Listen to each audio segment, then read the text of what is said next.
Welcome back, disc golf fans, to the final 9 holes of the 2024 Open at Austin, presented by Flight Factory Discs. Out here at the Harvey Pinnock Golf Course in Austin, Texas, we got to see lots of birdies and even an eagle on the front 9, and I'm excited to watch these 4 players finish out the tournament here. I'm Nathan Queen, again joined by Andrew Fish. And that Sunday weather did indeed rain. So if you did not see or hear our front 9 coverage, we are going to be playing just 6 holes on this back 9 in order to finish in something resembling daylight. Everybody on this card making a push up the leaderboard, doing their best to win a hat, Nathan. Yeah, absolutely so. With some great rounds on that front, moving into hole 10. 315-foot downhill island hole. Plenty of room on either side for a forehand or backhand. Forehand, you're going to be on the island for longer. Backhand, you've got to carry just a bit more. And very firm direct shot from Calvin Heimburg. Squeaks it over the path in the air, and then a nice little backboard from a tree. Yeah, and Corey Ellis with, well, I was going to talk about how he's birdied every other hole, going to be looking for his first back-to-back birdies, but chooses a strange option there. I don't understand why him or AB need to throw this much height on this shot, but here we are. It's ostensibly for distance control and making it play against the wind. Just feels like a little bit too much complication. Does work out for AB. Marwede going to play the forehand wide out to the left, gets the wind reaction, and into the bullseye. Yeah, beautiful shot there from Marwede. We'll take another look at it here. Not making things too complex. Just doing what it looks like. Going to card that birdie. Yeah, you see how efficient his wrist reaction is. This is Ellis for par from the drop zone. He is going to continue with that every other. Yeah. Couple good par saves to keep that going. I'm sure he's looking for some back-to-back birdies, though.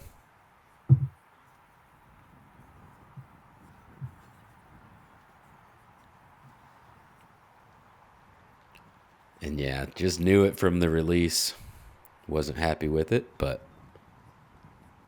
should have himself a tester now. Able to connect for the par.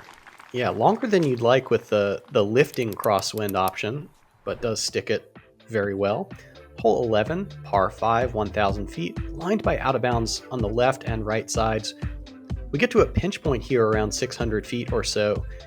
That's going to make players have to choose throwing this landing zone short of the green or trying to attack all the way to the basket in 2 shots. This wind is going to be dragging shots from left to right with a tailwind. So Calvin plays fairway down the middle, and geez, that had nothing to do but stay in bounds. Yeah, I think the left to right is really going to help not have discs skip OB to the left side like we were talking about in the first 2 rounds. It's really going to slow that momentum down once they start to fade out. Marwede, though, going with the opposite play, going to likely just play for the birdie here rather than going for it in 2. Yeah, I think so. He does play to his strength very well. I like that. Ellis out here wide right and gets the distance driver skip in. That is not a layup play at all, Nathan. Not at all. As very much trust in that overstable disc, as it was OB pretty much the entire flight till it skipped and came back in bounds. Anthony Barela just going very low shot, gets some good ground play early on, and maybe that left to right wind keeping it from going too far left, but low enough it likely didn't affect it too much. Big high and stolly from Marwede. And the crowd has no reaction at all, positive or negative. Heimburg, this is an attacking shot to carry the out of bounds. Does it have enough height? Yeah, yes, I believe it sure does. I believe the crowd knew that all three of these other players were going to be going for the green. So although Marwede very viable play, they were not impressed.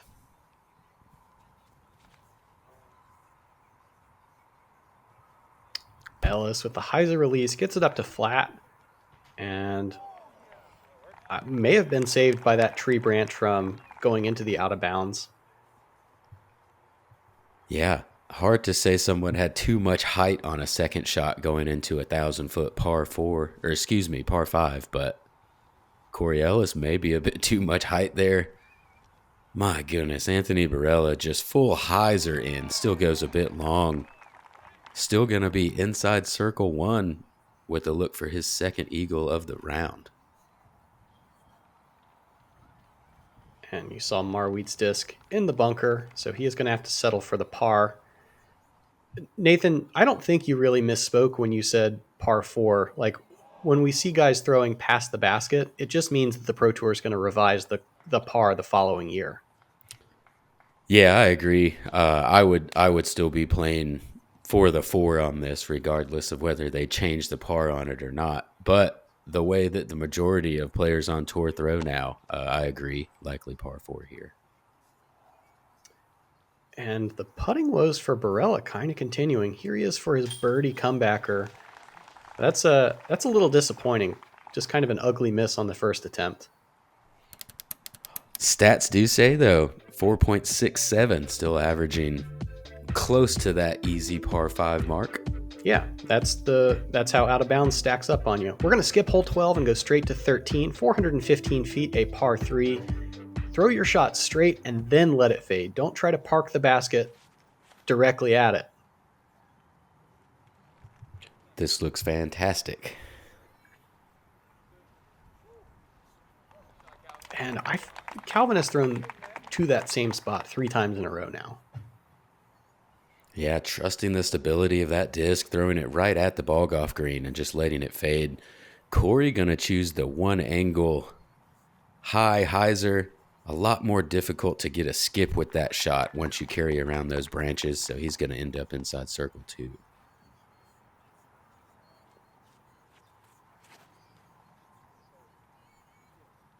Barela, not quite the same knifing angle. Catches the downslope a little bit, but is going to settle at circle's edge. Yeah, still went with a one angle hyzer, but not quite as high. If that would have been just a little bit shorter on the landing, I think he could have got a better skip there. I like this line from Marwede as well. Keeping it low, going to get that skip to move just a bit left inside circle 1. Yeah, in a way, Marwede not having super distance. Wow, as Ellis hates his shot, or his putt. Might have been distracted in his backswing. Yeah, immediate look backwards. As AB going to connect from circle 2 there. Trying to correct some of those putting woes. So what I was saying was Marwede doesn't have to dial this shot back. He can kind of just throw a full swing. Sometimes that's easier. Beth at 69. I just told myself, you got to will this one in there. Whatever you have, just will it in there. This man is unbelievable. This is what athletes live for. This is the moment.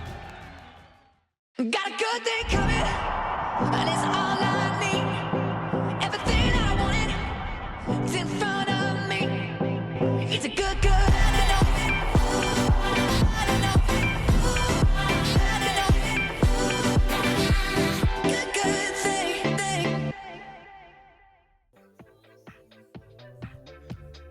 Here we are at hole 14, another short par 4, 545 feet, but unlikely to make it all the way out of this tunnel here. Just want to put yourself in the middle. There's a straight line and also kind of a hyzer line as Calvin Heimburg gets a really good kick there, or more of a touch than a kick, and he's going to be in the exit of that gap looking at a pretty easy approach shot. Barela with the putter. He's been throwing this disc all over creation lately. Kind of gets a rude bounce on the end, which might leave a funny angle or stance for his second. Yeah, went from gonna be center and that same easy approach to just a little more difficulty there. And that last movement right is gonna make that second shot pretty tough there for Marwede.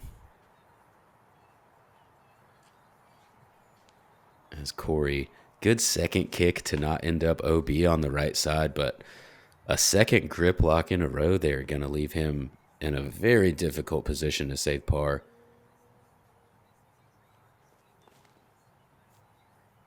And this is an unenviable position where emotionally you feel like you have to try to save a par.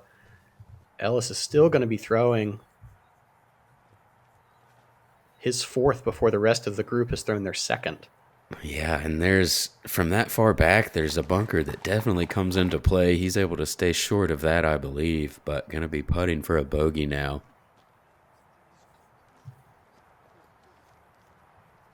And into and out of that bunker goes Anthony Barela, rolls down the backside. However, that is all safe, if unpleasant. Yeah, and the unfortunate kick, probably what caused the roll away, obviously, but the unfortunate kick off of the tee is going to be what causes him that circle 2 look, as the fortunate kick for Calvin is going to be what causes him that pretty much bullseye there.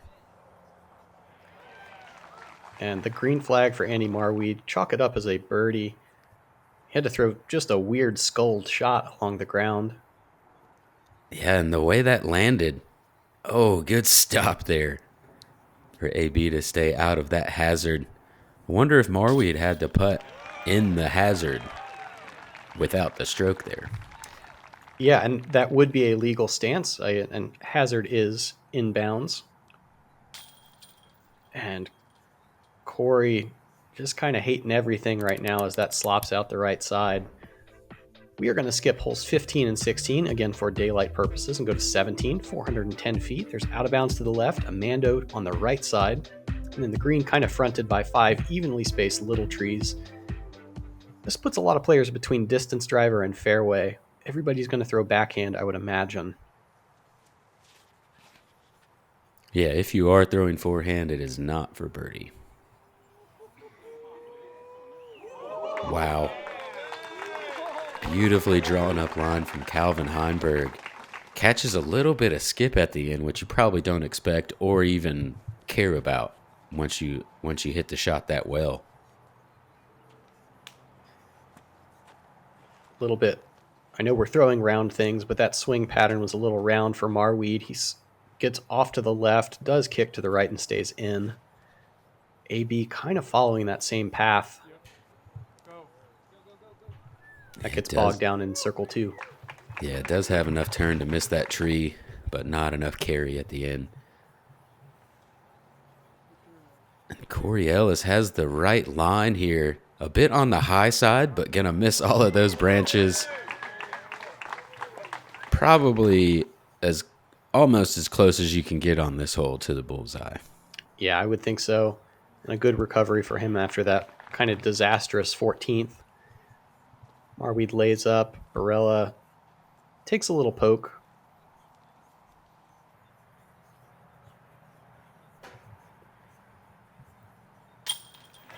And Calvin to get the birdie. Goes to 11 down on the round. Yeah, what a push he's making today. Brings us into our final hole. 685-foot par 4, where again, middle of the fairway is what you need. You know, if you get off the fairway, you are not going to get a birdie. There is OB all the way down the right side, as well as a Mando to keep you from being able to throw in that open space. Straight shot. Ideally, you'd like to get 350 off of it. That's going to give you your best chance for birdie. And a mistake from Calvin here. Yeah, unforced. When you're this chase card, you want to put as much pressure as you can on the lead card coming in. Throwing out of bounds without a kick isn't going to do that job at all. And that camera view we saw just there is a good reminder that it actually is quite dark. These cameras doing a very good job of giving you some light to see these discs. We see a great shot forehand there from Marwede. deliberately limiting the zoom so we get as much exposure as possible. Pretty good shot from Barela if far back. He's going to play this left side, and the slip isn't going to help that. Yeah, just a bit early. Good second kick to keep him from going deeper into the woods. Calvin, a very skinny line. Gonna try to get up and down for par. Traverses the Mando and gets a much bigger skip than you would ever expect. With all this very still stick-like mulch on the ground. But is gonna push long right and still have a par look. Great progress for Corey. And Marwede to the forehand again. Comes in front of the largest tree. Yeah, those two large trees you see in the center right there make this approach shot a pretty funny angle. Going around them, it's very easy to push long into the woods, but going in front of them, you're not going to quite get the distance you want. AB able to get up there in circle one.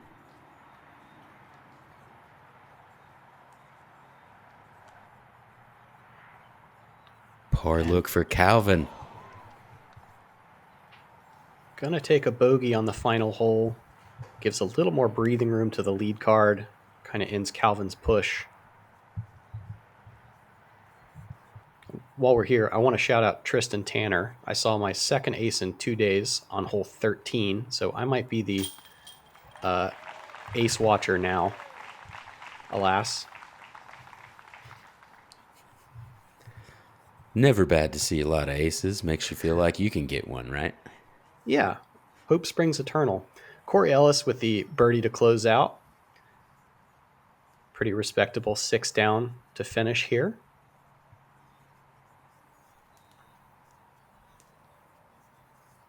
Yeah, should keep him in that top 10 finish on the weekend.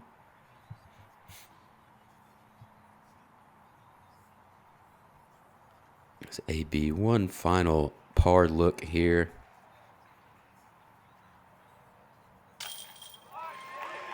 Able to connect for that 9 down. I'm sure he wishes he had a bit of a better back 9, but still a great round there. Yeah, there was kind of a lot going on this day. The pressure to get everybody through, the weather conditions. And let's remember that these 9 and 11 downs are on 15 holes. Not the full 18, taking out a couple of the easy birdie chances. Good comebacker from Marwede. Also going to grab a top 10 finish. And here is Calvin Heimburg tapping in for bogey. That drops him to third place. But hey, podium finishes are never bad. Certainly not. As you see, does finish in third there. AB going to be tied for fourth. And Marwede with a 7 down, going to move himself into a tie for 6th. Certainly want to congratulate Niklas Antila for being the first Finnish winner in MPO at this Pro Tour event. And Gannonberg going to hold that top place in the DGPT standings. We certainly hope that you'll join us for more coverage of the 2024 Chase Card on the Disc Golf Pro Tour on Gatekeeper Media. For Nathan Queen, I'm Andrew Fish. We'll see you guys out there.